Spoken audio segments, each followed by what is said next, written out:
Hi, this is Tim of the 1916 Company. Welcome and thanks for logging on. Today we are looking at a 2026 release from Parmigiani Fleurier. This is the Tonda PF Automatic Steel Platinum Alta Rosa with a beautiful Grand d'Orge or barleycorn guilloché dial. This is a smaller watch, but small is mighty. A watch comprised primarily of stainless steel but with a knurled platinum bezel. The timepiece is 36.1 millimeters in diameter, 8.9 millimeters thick. Now, if we just measure the lugs, lug to lug, it's going to be 41.5 millimeters across the wrist, and the total distance with the end links of the bracelet across the wrist, it is 47.3 millimeters. Now, the watch is smaller. It's probably best described as sort of a mid-size variant. I can actually fit it on my wrist just fine. I'd be happy to wear a watch of this size. There are going to be a lot of folks with a taste for more traditional sizes, but also a lot of our ladies in the hobby now, more and more of them all the time, have smaller wrists, and so something like this is going to be a perfect match. It is quite thin, so though it's a 100-meter water-resistant sports watch, you can see in profile, especially with the slope of that platinum bezel, it will slide easily underneath the cuffs. This watch does work just fine on a man's wrist, but I would say even if your wrist is 13.5 centimeters circumference, this is going to fit. And again, my wrist is 16 for reference. Let's take a quick look at this watch in detail. The bracelet is a handsome piece. You can see it's integrated, though perhaps not in the same fashion as some others, as it is held in place with spring bars. So if you wished, you could remove the bracelet using strap tools. Taking a look now, you can see how the long-running teardrop-style lug, time-honored Parmigiani motif flows into the taper of this bracelet. We have polish, we have satin. You can see we have intermediate links and primaries. In profile, you can see we've got many individual removable links, and they're fixed by screws. You're going to find this is easy to size up at home.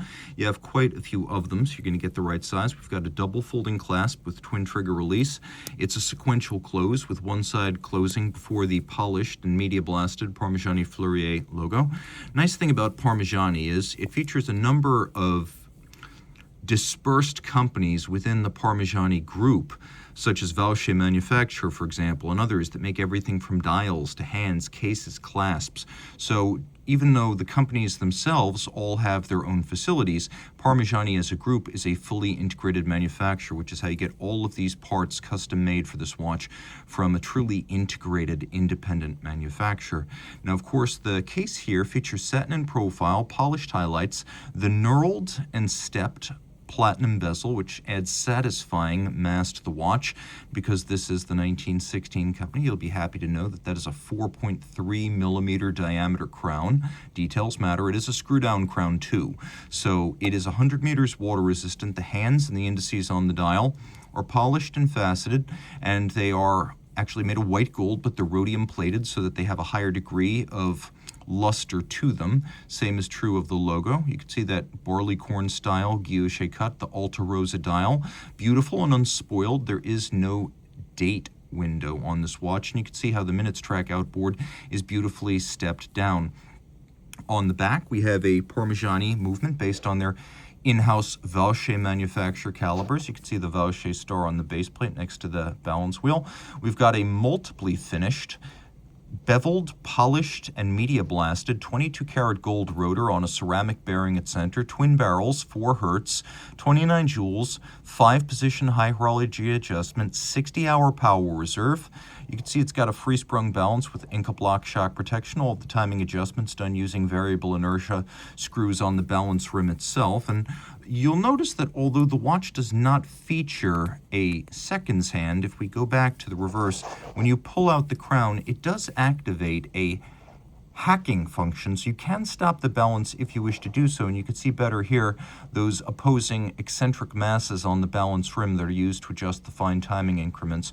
We have solarization on the ball bearing at center. We have polished screw heads, engine turning on the base plate.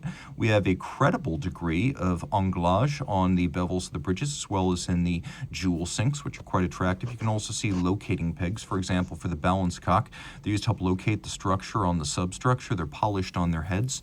The stripes are attractive. Parmigiani touts autologerie finishing, and you can see solarization on the barrel covers as well.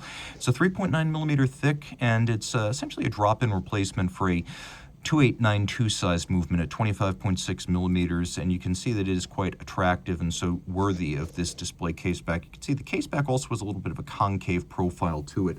All in all, an appealing watch.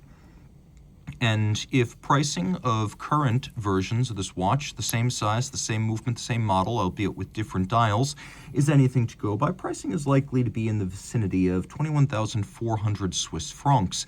And again, this is a March 2026 release, so it is hot off the presses. Reach out to Team Mosso at the 1916company.com for purchase and pricing details.